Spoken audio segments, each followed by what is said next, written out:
Hello, everybody. So, this is a place where I read to you. I know you can read for yourselves, but some people like to listen.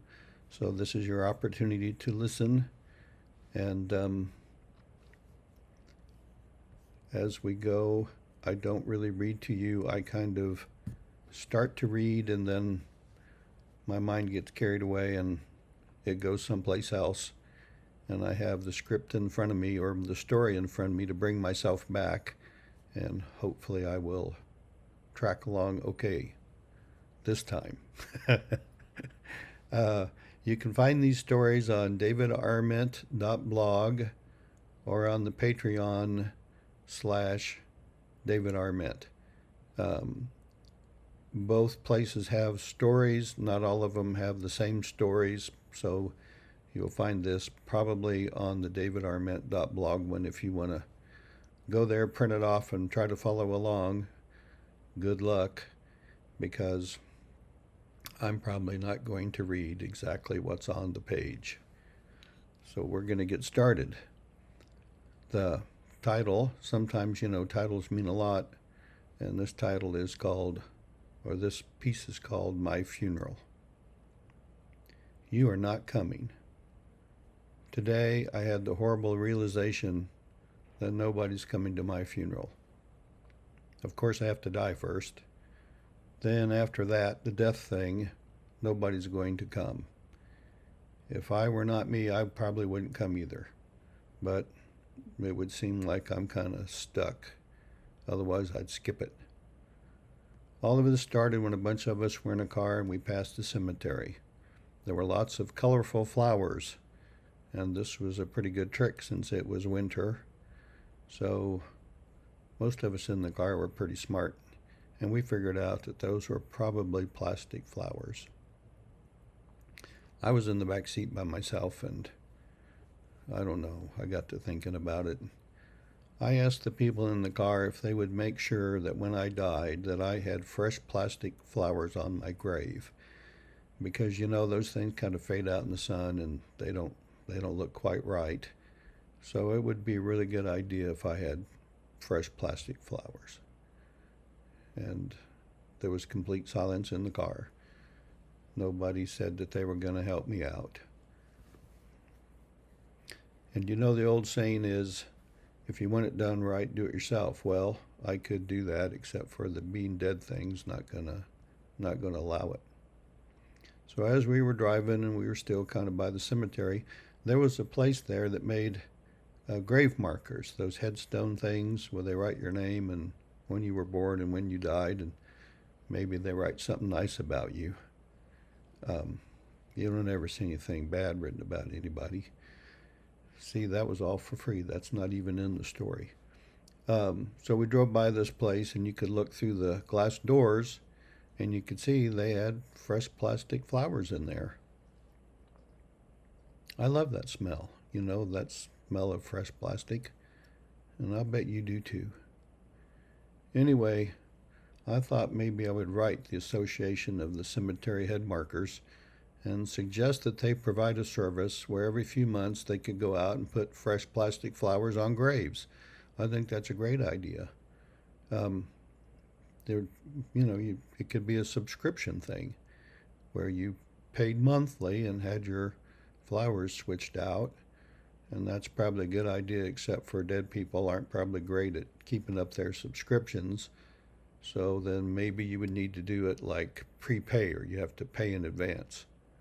So I think that's a good idea. Anyway, if I were dead, and this is what this is all about, while people are there putting the plastic flowers on my grave, I would think it would be a good idea if they said a little prayer.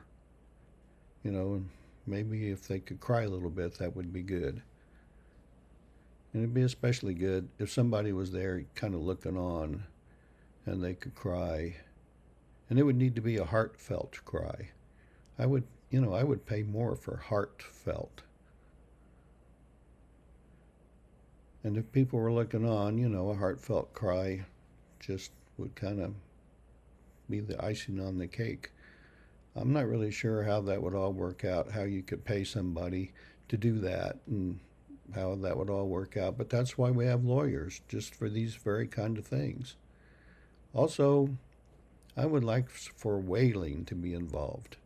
You know, wailing is when people cry out loud and they moan and they kind of wiggle around and throw their hands in the air. Um, I always wanted someone to miss me enough to wail. Maybe they could even throw themselves on the ground while they were wailing. That would be nice. But you know, it wouldn't be good if they laid a mat on the ground first, or they found a nice place in the grass to fall down. That would not be good. You know, we want real, enthusiastic wailing. It would be better if the person or the persons doing the wailing had never met me. That's because I'm pretty much a disappointment to everybody. And whatever they had in their brain, which was worth wailing about to begin with, would probably be better than the image of me in their head. So, anyway, that's what I was thinking about that.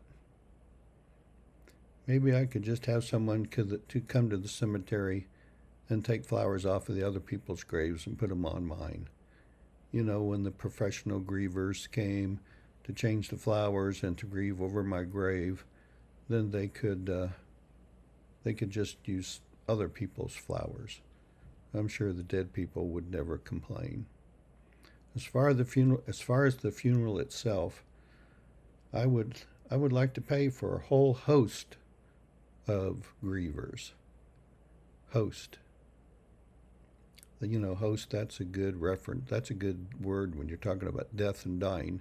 It's biblical.